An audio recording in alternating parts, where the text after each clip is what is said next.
How's it going, everybody? It was a bit of a rainy weekend, especially on your Saturday. Things picked up immediately once we got to the height of the afternoon. Sunday, we saw a little bit of rain coming off of the morning time that has now calmed down. We're mostly seeing some clear conditions as we get into East Tennessee. You do see some rainy conditions and severe storms further down into our south and a lot of heat further into our southwest. We zoom into here in East Tennessee, and there are a couple of thunderstorms trying to creep their way into parts of upper East Tennessee, a bit of the northern valley as well. That could be something to keep an eye on as we get into the coming hours if you're in these areas, just getting into the rest of dinner time. But I'll show you here on the Futurecast, they are going to be dying down as we get later into the night. We're going to lose some of that daytime heating that helps some of these storms build up. Temperature is going to be cooling off and humidity is going to be dropping as well as we get into the coming days. The rest of your Monday and really the next couple of days are going to be beautiful. Maybe a little bit of some smaller showers coming to parts of upper East Tennessee because we will still have some energy coming in our direction, but it's not going to be anywhere near widespread. And if you do see showers, they're not going to be long lasting. We're really going to have mostly clear days as we get into this first half of the week.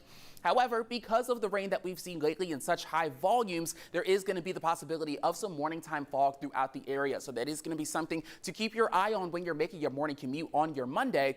But otherwise, it's going to be a beautiful start to the week. Temperature is going to be sitting in those upper to middle 60s, in those upper to middle 80s. It's going to be a lot more comfortable outside, sitting a bit below average. You see average for this time of year is around 88 degrees. So it's going to be great. Rain shades is not going to be appearing until we get to around Thursday. And that's when we're really watching more of those thunderstorm clusters that we've been trying to see push into the area. They're just a tad hard to predict, kind of like a lot of thunderstorms that we have been seeing lately. So it is something that we'll continue to investigate. But here's a look at that muggy meter. It's going to be taking a steep drop, going from humid ranges with dew points in the mid to upper 60s, dropping down into the 50s, especially on your Tuesday. It's going to be way more comfortable as we get into these next couple of days, but it does rise back up along with those rain chances getting into the end of the week.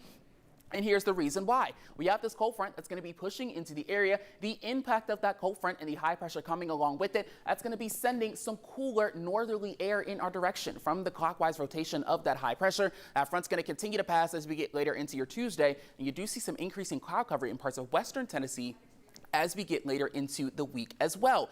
But otherwise, we're really going to stay rain-free for the most part. This is maybe around a ½ inch. This is from the Weather Prediction Center, and this is very generalized. So less than a ¼ inch, maybe a 1/10 inch for a lot of people, maybe some isolated places getting upwards of maybe a ½ inch, but we see that increase once we include Thursday and Friday. We then see some places get upwards of 1.5 inches, maybe closer to 2 inches as you get into this corner of upper East Tennessee. That's what southwestern Virginia and a little bit of southeastern Kentucky as well. We're going to continue to watch the movement of those thunderstorms clusters as we get into the coming days. But your 7-day forecast is gorgeous, especially that first half. Again, temperatures below average, humidity is low, sunshine is great. Lows going to be dating down into the middle 60s as well. Finally going to see some cooler nights, and then we see those rain chances increase from about Thursday onward, and temperatures making their way back into those upper 80s.